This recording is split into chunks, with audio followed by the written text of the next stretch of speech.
Ons is besig om in 'n tyd in te beweeg wat ek dink baie van julle wat hier sit en baie van ander mense in die wêreld nie besef nie. Want hulle ken nie die Bybel nie. As jy nie die Bybel ken nie,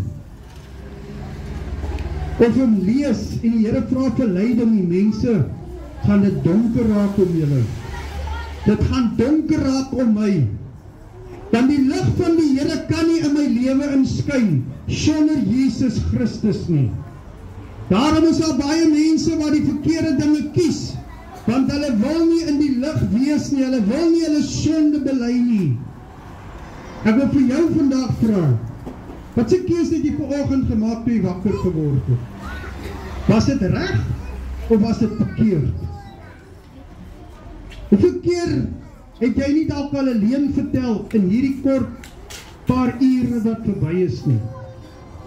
Hoeveel keer in hierdie kort tyd het jy nie jou vriende dalk al mislei, lelik gepraat nie? Hierdie jong mense wat hier sit, kyk hier sit baie. Die Bybel sê, jong man, geniet jou lewe, maar jy moet weet, jy gaan rekenskap gee. En was 'n tyd in my lewe wat ek ook moes besef, as ek sterf, gaan ek voor die Here staan en ek gaan rekenskap gee. Ouers, wat van julle kinders is hulle belangrik?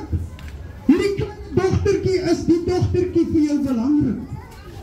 Die seentjie, is hierdie seentjie vir jou belangrik? Hoe maak ons kinders groot? Kom ons maak ons oop toe.